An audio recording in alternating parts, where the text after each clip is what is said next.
Hello guys, welcome back to my YouTube channel. और बढ़ते हैं एक नए पॉइंट के साथ। तो आज का हमारा पॉइंट है how to install and setup of Tailwind CSS in React JS. तो रिएक्ट जेएस में टेलविन सीएसएस कैसे इंस्टॉल होती है, टेलविन सीएसएस का इंस्टॉलेशन प्रोसेस क्या है, ये सब पॉइंट्स आज वाली क्लास में हम कवर करने वाले हैं। तो चलिए चलते हैं हमारे वीएस कोड एडिटर में और आज का लेक्चर स्टार्ट करते हैं। Let get started.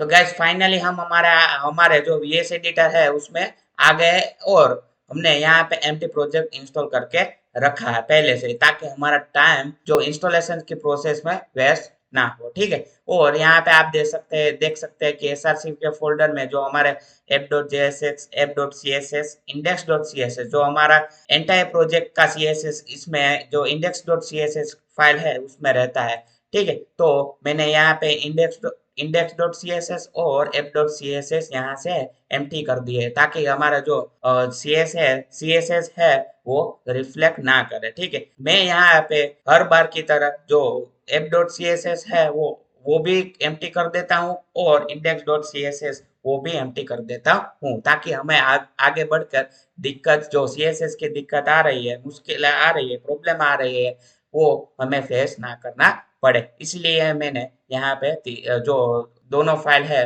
वो एम्प्टी करी हुई है। और app.jsx में जाके जो हमारा फालतू कोड है, वो जो हमें नीड नहीं है, उसे हम यहाँ से डिलीट कर देंगे। ठीक है। तो ये रहा div और यहाँ से जो पैराग्राफ टैग भी है वो यहाँ से एम्प्टी कर देंगे और यहाँ पे सिर्फ लिख देंगे टेक विथ केवल, ताकि हमें जो ब्राउजर में हम लॉन्च करें प्रोजेक्ट तब हमको पता चले कि जो हमारा प्रोजेक्ट है वो सक्सेसफुली लॉन्च हो चुका है। ठीक है। तो आइए हम चलते हैं हमारे ब्राउजर में और यहाँ से हम सर्च करते हैं tailwindcss.com। ठीक है। एंटर प्रेस करते ही जो हमारा टेलविन सीएसएस है उसका जो डॉक्यूमेंटेशन है वो ओपन हो जाता है। और टेलविन सीएसएस का जो लोगो है उसके साइड में आप देख सकते हैं, तो वर्जन 4 जो नया लेटेस्ट आया है अभी, जो उसका वर्जन 4 का जो रिलीज डेट है वो नहीं आया, बट उसका जो बेटा वर्जन है वो टेलविन सीएसएस ने लॉन्च कर दिया है, ताकि जो वर्जन 4 के साथ आप इंस्टॉल करके जो आप यूआई बिल्ड कर सकते हैं। तो यहाँ से चलते हैं हम गेट स्टार्टेड पे और यहाँ पे इंस्टॉलेशन प्रोसेस भी यहाँ पे फाइव स्टेप में आपको जो इंस्टॉलेशन प्रोसेस है यहाँ पे डिस्क्राइब करा हुआ है। ठीक है। तो टेलविन सीएसएस भी टेलविन सीएसएस ने भी बोल दिया है कि जो आप रिएक्ट के साथ वाइट यूज करके अपना प्रोजेक्ट इंस्टॉल करें, ताकि जो ऑफिशियली डिप्रिकेटेड हो गया है क्रिएट रिएक्ट ऐप मींस जो सीआरए है ऑफिशियली डिप्रिकेटेड हो गया है, इसकी इसका अल्टरनेटिव है यूजिंग वाइट के साथ आप रिएक्ट यूज करें तो ये बेटर रहता है। ठीक है। तो यहाँ पे 5 स्टेप में आपको जो इंस्टॉलेशन प्रोसेस है वो यहाँ पे डिस्प्ले करी हुई है। तो हम पहले स्टेप से ही हम परफॉर्म करते हैं। तो यहाँ से जो यहाँ कमांड है वो यहाँ से कॉपी करके यहाँ पे जो हमारा टर्मिनल है, वीएस कोड टर्मिनल है, उस यहाँ पे पेस्ट कर देंगे। जो आप टर्मिनल की शॉर्टकट की नहीं पता है तो मैं बता दूं कि कंट्रोल के साथ आपने बैक टिक प्रेस करना है। जो टैब के ऊपर आता है वो बैक टिक आपको प्रेस करना है, जो ताकि जो टर्मिनल है वो ओपन हो जाए। वरना जो यहाँ पे 3 डॉट दिखा रहा है वो टर्मिनल में जाके न्यू टर्मिनल आप क्रिएट कर सकते हैं। तो मैंने यहाँ पे जो अपना टेलविन सीएसएस का जो कमांड है इंस्टॉलेशन का वो यहाँ पे मैंने पेस्ट कर दिया है और एंटर प्रेस करते ही जो हमारा इंस्टॉलेशन प्रोसेस है वो चालू हो जाएगा। ठीक है। तो ये होने देते हैं। और अभी तक आपने मेरे चैनल को सब्सक्राइब नहीं किया है तो प्लीज जाके सब्सक्राइब कीजिए, लाइक कीजिए, शेयर कीजिए और कमेंट सेक्शन में कमेंट कीजिए। तो यहाँ पे हमारा जो इंस्टॉलेशन प्रोसेस है टेलविन सीएसएस का वो यहाँ पे क्लोज हो गया है। ठीक है। तो हम चलते हैं सेकेंड स्टेप में। तो सेकेंड स्टेप में ये कह रहा है कि जो आपको जो यहाँ पे मैं बता दूं कि white.config.js की फाइल है उसमें जो टेलविन सीएसएस का जो फंक्शन दिया रहता है वो यहाँ से कॉपी करना है और यहाँ जो रिएक्ट लिखा है उसे कोमा दे के यहाँ पे सिर्फ पेस्ट करना रहता है। बाकी जो कोड है वो सेम ही है। ठीक है। तो टेलविन सीएसएस जो ये है उसमें एरर आती है। ठीक है। क्योंकि हमने यहाँ से इसको इंपोर्ट नहीं कराया है। तो मैं शॉर्टकट आपको बता दूं कि टेलविन सीएसएस जो कोई भी वर्ड के नीचे जो एरर दी जाती है उसका मतलब है कि उसे आप यूज कर रहे हैं बट उसको इंपोर्ट नहीं कराया है। तो सिंपली डबल क्लिक कीजिए, कंट्रोल के साथ स्पेस दबाइए और ये आपको सजेशन में प्रोवाइड कर देगा और एंटर प्रेस करते ही जो हमारा इंपोर्ट है वो हो गया है। ठीक है, तो सेव कर किया और थर्ड स्टेप में आ गए तो जो ये बोल रहा है कि जो टेलविन सीएसएस का जो सीएसएस फाइल है वो आप सीएसएस फाइल में इंपोर्ट करा ले। ठीक है, तो मैं आपको रिकमेंड करता है कि जो एंटायर प्रोजेक्ट की सीएसएस होती है वो index.css में होते हैं।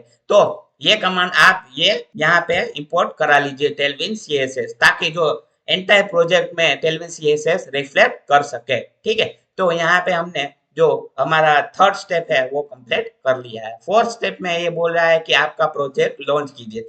तो यहाँ पे हम लिखेंगे npm run dev, enter press करते ही जो हमारा प्रोजेक्ट है वो लॉन्च हो जाएगा। ठीक है, यहाँ पे ये यूआरएल प्रोवाइड करा देगा कि लोकल होस्ट का यूआरएल है, ताकि आप लोकल होस्ट में ये रन करा सके। ठीक है, तो हमारा लोकल होस्ट :5173 पे हमारा जो प्रोजेक्ट है वो लॉन्च हो गया है। ठीक है, तो हमने यहाँ पे 4 स्टेप भी कंप्लीट कर लिए है। ठीक है, और 5th स्टेप में ये बोल रहा है कि जो टेलविन सीएसएस प्रोवाइड करता है क्लास वो आप यूज कर सकते हैं। तो मैं यहाँ से सिंपली h1 है, h1 यहाँ पे लिखा है, मीन्स जो प्रीडिफाइंड कोड दिया है यहाँ से h1 यहाँ से कॉपी करूंगा और जो हमारा app.jsx है डिफॉल्ट फंक्शनल कंपोनेंट हमें प्रोवाइड करा जाता है उसमें यहाँ पे मैं पेस्ट कर दूंगा। ठीक है, और हमारे जो प्रोजेक्ट में आके देखेंगे तो जो हेलो वर्ड जो टेक्स्ट 3XL है वो आ गया है, फॉन्ट बोल्ट है वो आ गया है और अंडरलाइन आ गया है।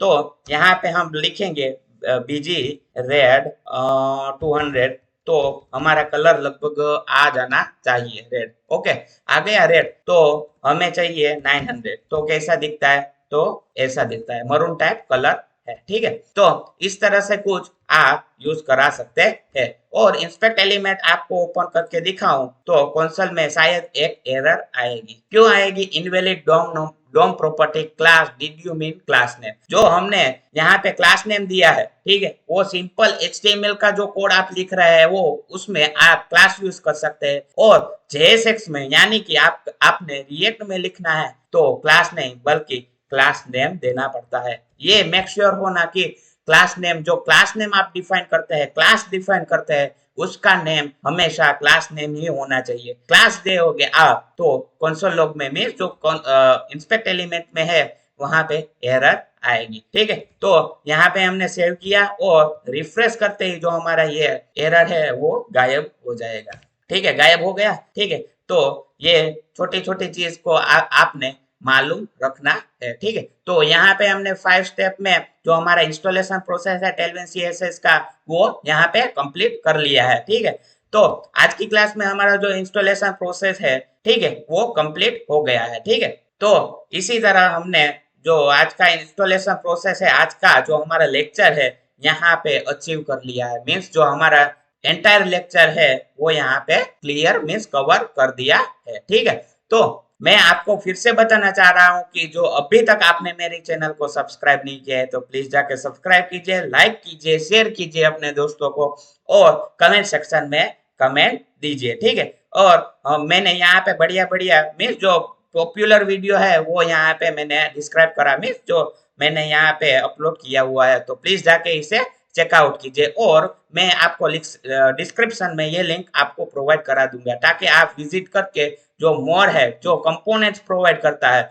वो टेलविन सीएसएस कंपोनेंट्स प्रोवाइड करता है, डिजाइनिंग प्रोवाइड करता है, वो सब आप देख सके। ठीक है, कंपोनेंट में आके देखेंगे तो यहाँ पे रिएक्ट, एचटीएमएल और व्यू को आप यहाँ पे मीन्स जो कंपोनेंट है वो यहाँ पे यूज कर सकते हैं एचटीएमएल में, रिएक्ट में और व्यू में। ठीक है, डॉक्यूमेंटेशन में जाएंगे तो यहाँ पे जो टेलविन सीएसएस का जो इंस्टॉलेशन प्रोसेस है वो यहाँ पे दिखा देगा। तो ये मैं आपको ये जो डॉक्यूमेंटेशन है, ऑफिशियल डॉक्यूमेंटेशन है वर्जन 4 का टेलविन सीएसएस का, वो आपको मैं डिस्क्रिप्शन में प्रोवाइड कर दूंगा। ठीक है, तो मिलते हैं नेक्स्ट क्लास में, तब तक के लिए गुड बाय।